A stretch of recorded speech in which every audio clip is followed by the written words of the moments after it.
मोहनपुर गांव में किशोर अपनी पत्नी उषा और अपनी बेटी ज्योति के साथ रहता था। वह लोग ना ही ज्यादा अमीर थे ना ही ज्यादा गरीब। वो सामान्य रूप से अपना जीवन जीते थे। एक दिन की बात है, उषा घर का काम कर रही होती है। तभी वहां पर उसकी बेटी ज्योति आ जाती है और अपनी माँ उषा से कहती है, माँ, मैं भी स्कूल जाना चाहती हूँ, क्या आप मुझे स्कूल नहीं भेजोगी? बेटी, भेजूंगी, पर पहले हमारे पास इतने रुपए तो आ जाएं जिससे हम तुम्हें पढ़ा सकें। अभी हमारे पास इतने रुपए नहीं हैं कि हम तुम्हें पढ़ा सकें। आपके पास इतने रुपए कब आएंगे कि आप मुझे पढ़ा सकें? तब तक तो मैं शायद बड़ी हो जाऊंगी। तुम चिंता मत करो, तुम्हारे पिताजी जल्द ही रुपयों का इंतजाम कर देंगे। उसके बाद तुम भी और बच्चों की तरह ही स्कूल जाना। ठीक है माँ। इसके बाद ज्योति वहां से चली जाती है। ज्योति के जाने के बाद उषा अपने आप से कहती है, अभी तो मैंने अपनी बेटी को समझा दिया है, पर उसे कैसे बताऊं कि अभी हमारे पास इतने रुपए नहीं हैं कि हम उसे स्कूल भेज पाएं। इसके बाद उषा भी अपने काम में लग जाती है। तभी वहां पर किशोर आ जाता है और उषा से कहता है, क्या हो गया? तुम बड़ी उदास लग रही हो। उदास होने वाली बात ही है। आज ज्योति पूछ रही थी कि वह स्कूल कब जा पाएगी, तो मैंने उसे समझा दिया कि जल्द ही तुम्हारे पिता के पास रुपए आ जाएंगे, तब तुम स्कूल चली जाना। मुझे पता है कि ज्योति का भी मन होता है कि वह स्कूल जाए, पर मैं उसे कैसे बताऊं कि मेरे पास अभी इतने सारे रुपए नहीं हैं। अभी काम भी सही से नहीं चल पा रहा है। मैं कैसा बाप हूँ जो अपने बच्चे की इच्छा भी पूरी नहीं कर पा रहा हूँ। आप ऐसा क्यों कह रहे हो? यह सब तो आपके हाथ में नहीं है। आप तो खूब मेहनत कर रहे हो, पर शायद हमारी किस्मत ही खराब है, इसलिए हमारे पास पैसे टिक नहीं रहे। इसके बाद उषा किशोर को खाना देती है और किशोर खाना खाने के बाद नए काम की तलाश में निकल जाता है। धीरे धीरे समय बीतता है। समय के साथ किशोर की आमदनी नहीं बढ़ती है। इस वजह से उषा भी काफी ज्यादा परेशान रहने लगती है। एक दिन की बात है, ज्योति गांव में खेल रही होती है। तभी ज्योति खेलते खेलते खेतों की तरफ चली जाती है।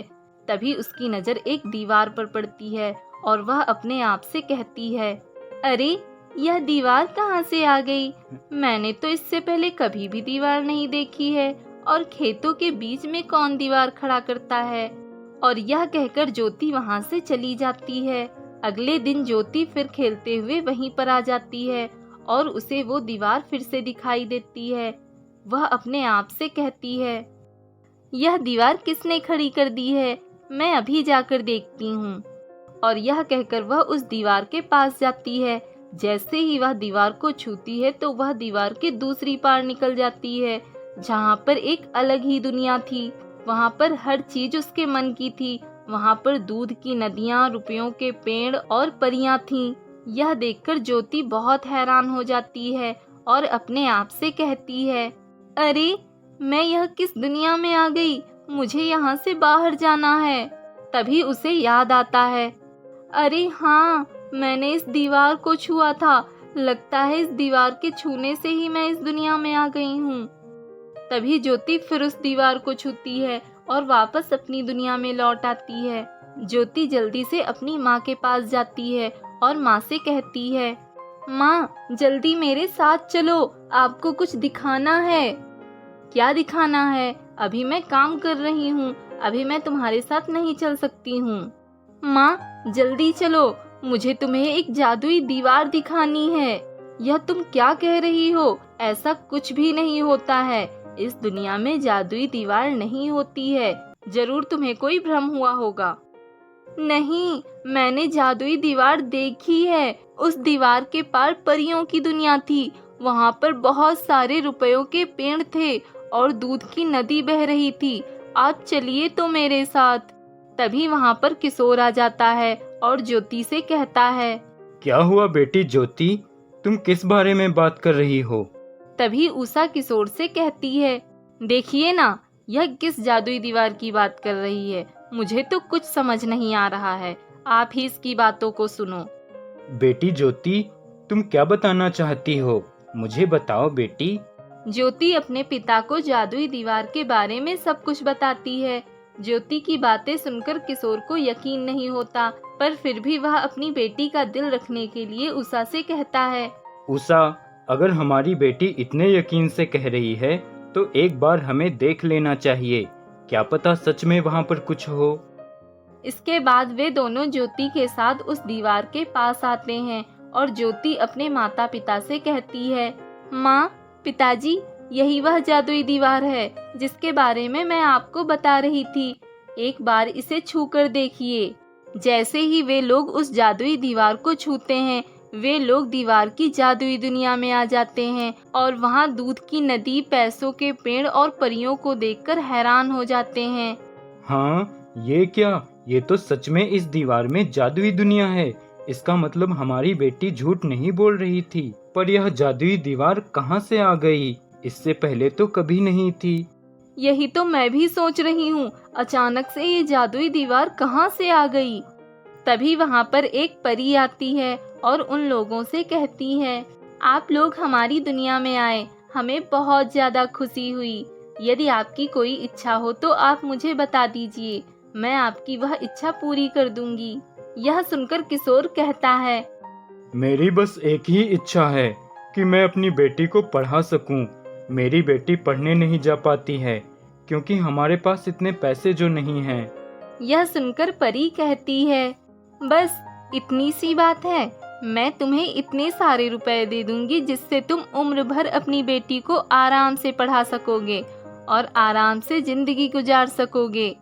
परी उन्हें बहुत सारे रुपए दे देती है और वह लोग उस दीवार को छूकर वापस अपनी दुनिया में आ जाते हैं। एक गांव में शारदा देवी अपने परिवार के साथ रहती थी। उम्र हो जाने के कारण शारदा देवी अब बीमार रहती थी। शारदा देवी का बड़ा बेटा कमलेश और उसकी पत्नी शालिनी जायदाद को पाने की योजना बनाते हैं।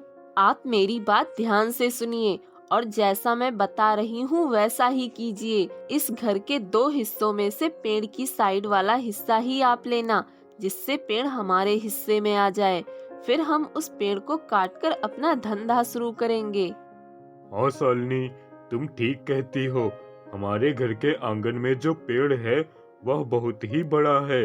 उसे काटकर बेचने से अच्छे पैसे मिल जाएंगे, जिससे हम अपना काम शुरू कर सकते हैं। और छोटा भाई वो तो भोला है, उसे मैं जैसा कहूँगा मान जाएगा। शारदा देवी का छोटा बेटा भोला घर के आंगन में लगे पेड़ के पास ही ज्यादा समय बिताता और उस पेड़ से बातें करता।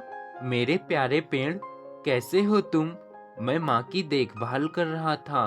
माँ की तबीयत ठीक नहीं रहती है ना, इसीलिए मैं तुम्हारे पास ज्यादा नहीं आ पाता। एक बार माँ ठीक हो जाए फिर मैं तुमसे खूब सारी बातें करूँगा। तभी भोला की पत्नी मालती आती है। सुनिए, माँ जी ने हम सबको बुलाया है, जल्दी चलिए। सभी माँ के पास आते हैं। बेटा, मैं चाहती हूँ तुम दोनों भाई हंसी खुशी से रहो, इसलिए मैं तुम दोनों को कुछ देना चाहती हूँ। ये मेरे गहने हैं, मैंने इन्हें बचा के रखा था। इन्हें तुम दोनों बराबर बराबर बांट लेना। माँ, आपके पास गहने थे तो आपने हमें बताया क्यों नहीं? हम इन्हें बेचकर आपका अच्छा इलाज करवाएंगे। मैं जानती थी बेटा, अगर मैं तुझे पहले ही गहने दे देती तो तू मेरे इलाज में इन्हें लगा देता, इसलिए मैंने नहीं दिए। बेटा, मैं चाहती हूँ इन गहनों से तुम दोनों अपना अच्छा जीवन शुरू करो। इतना कहकर माँ का देहांत हो जाता है।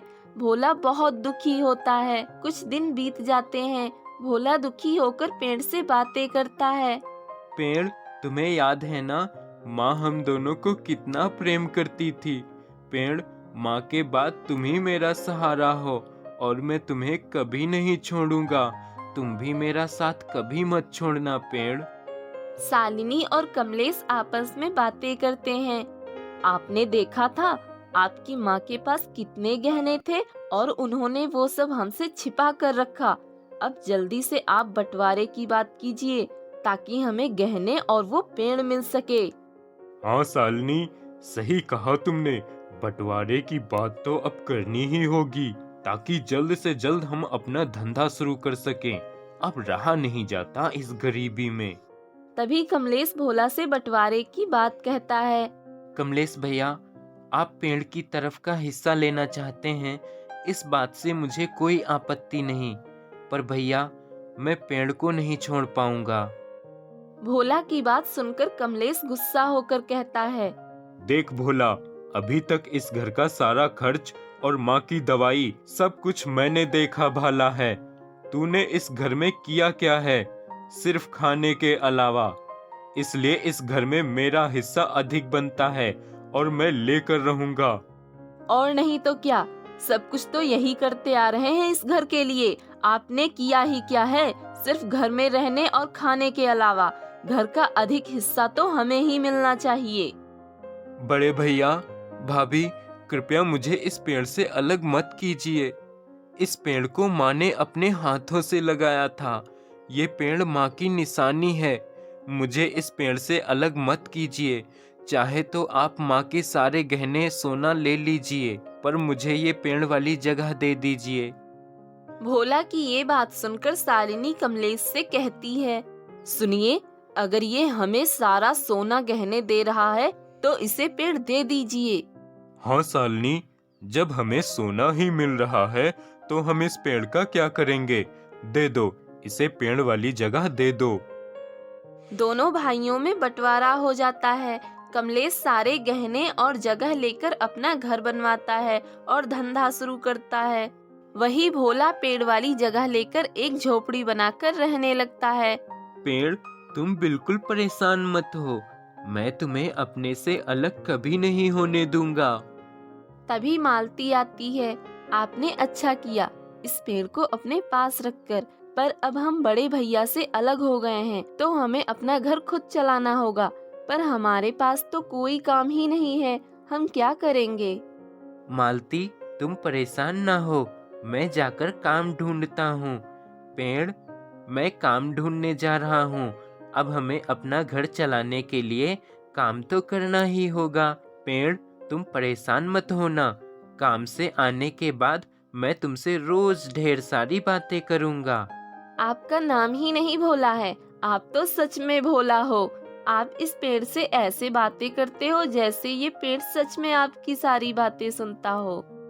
हाँ मालती, ये सच है और मुझे विश्वास है ये पेड़ हमारी सारी बातें सुनता है और समझता है। अच्छा ठीक है, अब मैं काम ढूंढने जाता हूँ। भोला काम ढूंढने जाता है। वह कई जगह काम देखता है पर उसे कोई काम नहीं मिलता। तभी वह देखता है बाजार में उसके बड़े भाई कमलेश ने एक बड़ी दुकान खोल रखी है। भोला कमलेश के पास जाता है। अरे वाह भैया, आपने तो दुकान खोल ली। ये आपने बहुत अच्छा किया। हाँ भोला, मैंने अपनी दुकान खोल ली, पर तू यहाँ क्या कर रहा है? भैया, मैं काम ढूंढने आया था पर मुझे कहीं कोई काम नहीं मिला। भैया, आप ही मुझे अपनी दुकान में कोई काम दे दो, मैं अच्छे से काम करूँगा। आज अगर मैंने इसे काम दे दिया तो कल को ये कहीं मेरी पूरी दुकान ना हड़प ले। नहीं नहीं, मैं इसे काम नहीं दे सकता। भोला मेरे भाई, तू मेरे साथ मेरी दुकान में काम करता तो मुझे बहुत अच्छा लगता, पर मेरी दुकान अभी इतनी ज्यादा चलती नहीं, ना ही ज्यादा काम होता है जो मैं तुझे रख लूं। तू कहीं और देख ले। कमलेश की बात सुनकर भोला दुखी होकर घर आ जाता है। क्या हुआ, काम नहीं मिला? नहीं मालती, कहीं कोई काम नहीं मिला। मैंने बड़े भैया से भी मदद मांगी पर उन्होंने भी हमारी कोई मदद नहीं की। तो अब हम क्या करेंगे? मालती, तुम परेशान मत हो। आज काम नहीं मिला तो क्या हुआ, मैं कल फिर से काम ढूंढने जाऊंगा। अच्छा, तुमने पेड़ को पानी दिया?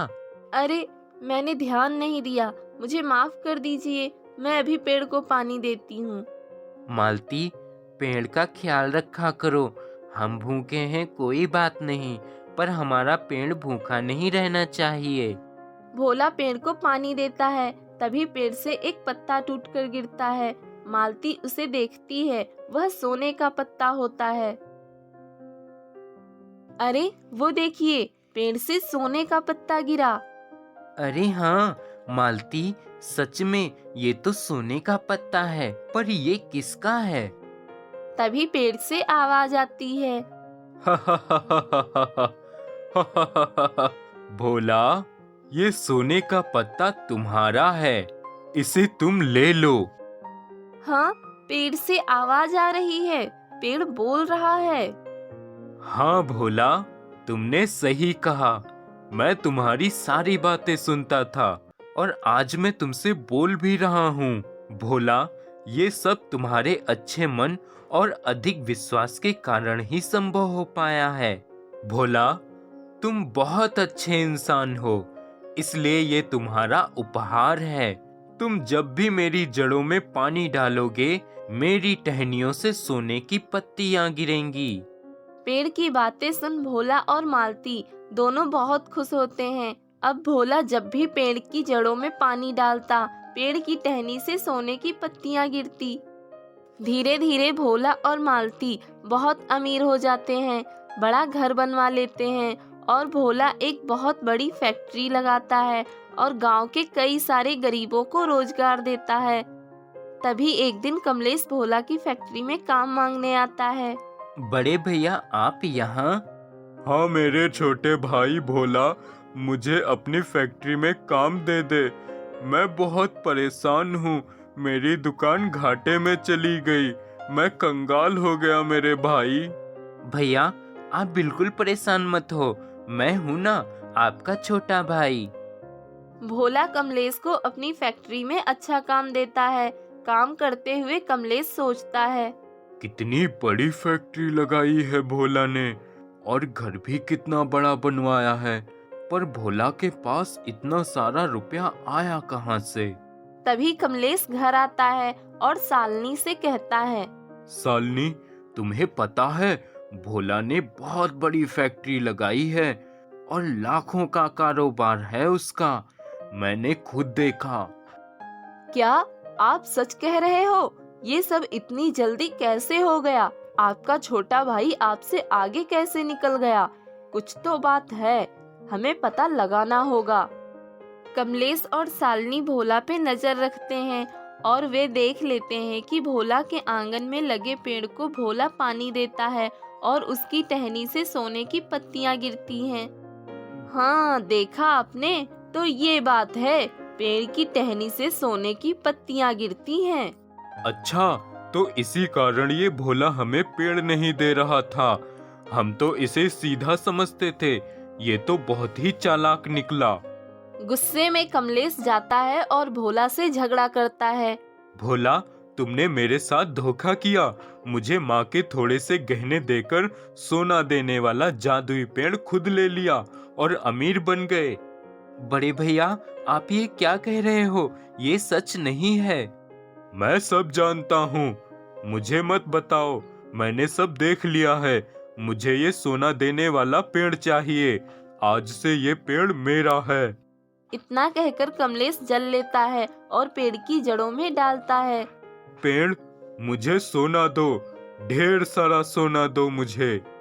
तभी पेड़ से आवाज आती है, नहीं, तुम्हें सोना नहीं मिलेगा, क्योंकि तुम एक लालची और स्वार्थी व्यक्ति हो। भोला एक सच्चा और अच्छा व्यक्ति है।